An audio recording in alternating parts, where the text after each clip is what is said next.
System failure എന്ന് നമുക്ക് എല്ലാവർക്കും അറിയുന്ന ഒരു കാര്യമാണ്.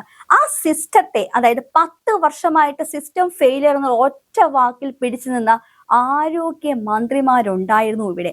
ആദ്യത്തെ ടേമില്, അതായത് CPM-ന്റെ ആദ്യത്തെ ടേമില് ശൈലജ ടീച്ചർ ആണെങ്കിൽ, രണ്ടാമത്തെ ടേമില്, അതായത് 2021 തൊട്ട് 2026 വരെ ആരോഗ്യ വകുപ്പ് അടക്കി ഭരിച്ചിരുന്ന വീണ ജോർജ് ആണ്. എന്നാൽ ആ വീണ ജോർജിന് തന്നെയാണ് ഏറ്റവും കൂടുതൽ പഴി കേട്ടത്. കാരണം ആരോഗ്യ മേഖലയ്ക്ക് എന്തെങ്കിലും കോട്ടം തട്ടിക്കഴിഞ്ഞാൽ ഉടനെ ആ മഹതി പറഞ്ഞൊരു വാചകമുണ്ടായിരുന്നു, സിസ്റ്റം ഫെയിലിയർ ആണ്. ഈ സിസ്റ്റം ഫെയിലിയർ തന്നെ കൂടി വന്നു കഴിഞ്ഞപ്പോൾ ജനങ്ങൾ എന്ത് ചെയ്തു? അവരെ അങ്ങ് അധികാരത്തിൽ നിന്ന് പുറത്താക്കി. ഈ ഒരു കപ്പലിന് കപ്പിത്താനുണ്ട്, ഈ ഒരു കപ്പൽ ആടി ഉലയുകയില്ല എന്ന് ഘോരം പ്രസംഗിച്ചവർ ഇപ്പോൾ ആഴക്കടലിലേക്ക് ആഴ്ന്നു പോയ അവസ്ഥയായി. സിസ്റ്റം ഫെയിലിയർ എന്താണെന്നും ആ ഫെയിലിയറിനെ എന്തുകൊണ്ട് ഉണ്ടായി, അത് മാറ്റാനായിട്ട് എന്താ ചെയ്യേണ്ടതെന്നും നോക്കുന്നതിന് പകരം പിന്നെയും ഒറ്റപ്പെട്ട സംഭവങ്ങൾ കേരളത്തിൽ പല മെഡിക്കൽ കോളേജുകളും ഉയർന്നു വന്നപ്പോൾ ഇവർക്ക് പരിഹരിക്കാൻ പറ്റണ്ടായില്ല. അവസാനമായിട്ട് ഉഷാമയുടെ വയറ്റിൽ കത്രിക കുരുങ്ങിയ സംഭവമാണ്. എത്ര വേദനയാണ് ആ പാവം അനുഭവിച്ചത്. എന്നിട്ടും ഒരു ലാഘവത്തോടെ പറഞ്ഞത്, 5 അല്ല 50 വർഷം വയറ്റിൽ കിടന്നാലും ഒരു കുഴപ്പവുമില്ലാന്ന് പറഞ്ഞ ഒരു ഡോക്ടർക്കെതിരെ അന്നൊരു കേസ് എടുത്തിരുന്നു. പക്ഷെ ഇതെല്ലാം ഒറ്റപ്പെട്ട സംഭവങ്ങളാണോ എന്ന് ചോദിച്ചു കഴിഞ്ഞാൽ ഓരോരോ ഇടവേളകൾക്ക് ശേഷം ഒറ്റപ്പെട്ട സംഭവമാണ്. പക്ഷെ ഇതെല്ലാം ദൈവത്തിന്റെ സ്വന്തം നാടായ കേരളത്തിലാണ് ഇതെല്ലാം നടന്നത്. 9 വയസ്സുകാരിയുടെ കൈ മുറിച്ച് മാറ്റിയതും ഇവിടെ തന്നെയാണ്. തൈറോയ്ഡ് ശസ്ത്രക്രിയക്ക് വിധേയായ ഒരു സ്ത്രീയുടെ ഗൈഡ് വയർ തുന്നിച്ചേർത്ത് വിട്ടതും, നേരാവണ്ണം ശ്വസിക്കാൻ പോലും പറ്റുന്നില്ല, ജോലിക്ക് പോലും പറ്റാത്ത ഒരവസ്ഥ ഉണ്ടായതും ഇതേ നാട്ടിൽ തന്നെയാണ്. എന്തിന്? വേണു ബൈപ്പാസ് സർജറിക്ക് വേണ്ടി വന്നതാണ്. വേണുവിനെ തിരിഞ്ഞു നോക്കാത്തതുകൊണ്ട്, തിരുവനന്തപുരം മെഡിക്കൽ കോളേജിൽ തിരിഞ്ഞു നോക്കാത്തത് കൊണ്ട് അദ്ദേഹത്തിന്റെ അവസാനമായിട്ട് സുഹൃത്തിന് അയച്ച വോയിസ് റെക്കോർഡ്സ് ഇപ്പോഴും സോഷ്യൽ മീഡിയയിൽ കിടക്കുന്നുണ്ട്. ദൈവത്തെ ഓർത്ത് ഇവിടേക്ക് ആരും വരരുത്, ജീവൻ വേണമെങ്കിൽ വരരുത്, ഞാൻ പെട്ടുപോയതാണെന്നാണ് വേണു പറഞ്ഞത്. അതിന്റെ അവസാനത്തെ ഇര വേണുവാണോ എന്ന് ചോദിച്ചാൽ അല്ല, ഇനി നീണ്ട് കിടക്കും. പക്ഷേ ഇപ്പോൾ ഒരു പുതുജീവൻ വന്നിട്ടുണ്ട്. 10 വർഷത്തെ CPM-ന്റെ ഈ ഒരു ഭരണത്തിന് സുല്ലിട്ടിട്ട് ജനങ്ങൾ കടക്കു പുറത്തെന്ന് പറഞ്ഞിട്ട് ഇപ്പോൾ UDF അധികാരത്തിൽ വന്നു. K. മുരളീധരനാണ് ഇപ്പോൾ ആരോഗ്യ വകുപ്പിന്റെ ചുമതല. അദ്ദേഹം ചില മാറ്റങ്ങൾ ഇന്ന് വൈകുന്നേരം കൊണ്ടുവരുമെന്ന് പറഞ്ഞിട്ടുണ്ട്. നിങ്ങൾ വൈകുന്നേരം വരെ വെയിറ്റ് ചെയ്യൂ എന്നാണ് പറഞ്ഞത്. അതിൽ ഒന്നാമത്തെ കാര്യം, തിരുവനന്തപുരത്ത് 2 മെഡിക്കൽ കോളേജുകൾ കൊണ്ടുവരും. നല്ല കാര്യം തന്നെയാണ്. പക്ഷേ ഉള്ള മെഡിക്കൽ കോളേജിൽ തറയിൽ കിടക്കുന്ന ഒരു നിവൃത്തികേട് തുടച്ചു മാറ്റുമെന്നും അദ്ദേഹം പറഞ്ഞിട്ടുണ്ട്. ആദ്യമേ തന്നെ ചെയ്യേണ്ടത് അതാണ്. രോഗികൾ വരുമ്പോൾ അവർക്ക് ബെഡ് സ്പേസ് പോലും കിട്ടുന്നില്ല. ഉദാഹരണത്തിന് ഇവിടെ ബില്ലടച്ച് അവിടേക്ക് ഒരുപാട് നടന്നാണ് ഒരു രോഗികൾ അവിടേക്ക് എത്തിച്ചെല്ലേണ്ടത്.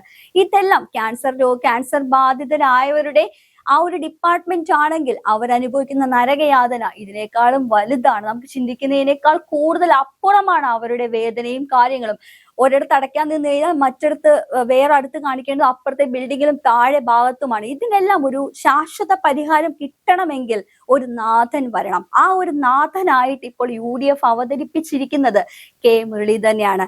കരുണാകരന്റെ മകൻ K. മുരളീധരനെയാണ് അതിലേക്ക്, അതായത് ഇപ്പോഴത്തെ നിയുക്ത ആരോഗ്യമന്ത്രി. ആ ആരോഗ്യമന്ത്രിയോട് പത്രപ്രവർത്തകർ ചോദിച്ച ഒരു ചോദ്യമുണ്ട്, സിസ്റ്റം ഫെയിലിയർ ആകുമോ? അപ്പോൾ അദ്ദേഹം പറഞ്ഞൊരു മറുപടി, സിസ്റ്റം ഫെയിലിയർ ആയതെല്ലാം ശരിയാക്കാനാണല്ലോ ഞാൻ വന്നത്. അതുകൊണ്ട് തന്നെ അദ്ദേഹം ഉന്നയിച്ച കുറച്ച് കാര്യങ്ങളുണ്ട്.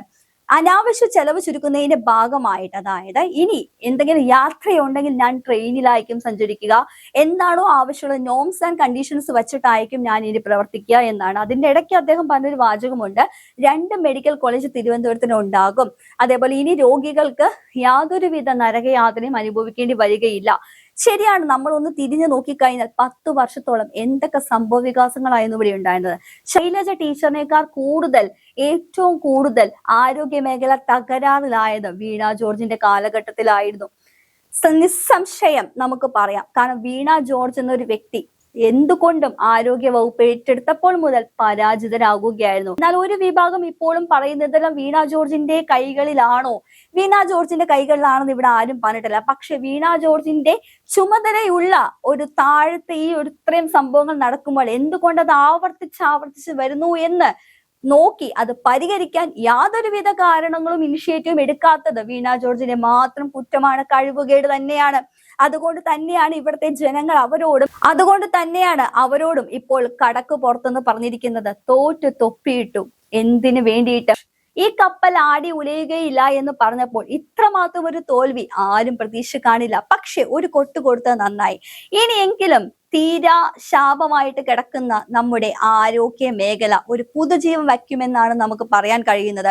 വൈകുന്നേരം 6 മണിക്ക് അല്ലെങ്കിൽ 4 മണി തൊട്ട് നമുക്ക് ഇത് ഒരു അപ്ഡേറ്റ് കിട്ടുമെന്ന് പ്രതീക്ഷിക്കുന്നു. അദ്ദേഹം കെ മുരളീധരൻ മാധ്യമങ്ങളോട് കണ്ടു കഴിഞ്ഞപ്പോൾ പറഞ്ഞത് ഇങ്ങനെയാണ്: നിങ്ങൾ വൈകുന്നേരം വരെ ഒന്ന് ക്ഷമിക്കൂ, കാരണം വൈകുന്നേരത്തിൽ ഞങ്ങൾ സകല അപ്ഡേറ്റും നിങ്ങൾക്ക് നൽകുന്നതാണ്. ഞങ്ങൾ അനാവശ്യമായിട്ട് ചെലവ് ചുരുക്കുന്നതിന്റെ ഭാഗമായിട്ട് ഇനി ഞങ്ങൾ ട്രെയിനിലായിരിക്കും യാത്ര ചെയ്യുക. താഴെ കിടക്കേണ്ട ഒരു ഗതികേട് ഇനി വരികയില്ല എന്നാണ്. ആദ്യമായിട്ട് കെ മുരളീധരൻ ചെയ്യേണ്ട ഏറ്റവും വലിയ കാര്യം എന്താണെന്ന് അറിയോ? നമ്മുടെ മെഡിക്കൽ കോളേജുകളിൽ, പ്രത്യേകിച്ച് തിരുവനന്തപുരം മെഡിക്കൽ കോളേജിൽ അപര്യാപ്തതയുണ്ട്. ടൂൾസിന്റെ അപര്യാപ്തതയുണ്ട്. അതായത് ഓപ്പറേഷൻ ചെയ്യുന്നതിന്റെ യഥാവിധമുള്ള സംഭവങ്ങൾ പോലും അവിടെ ഇല്ല. ദയവ് ചെയ്ത് അതൊന്ന് വരുത്താൻ നോക്കുക.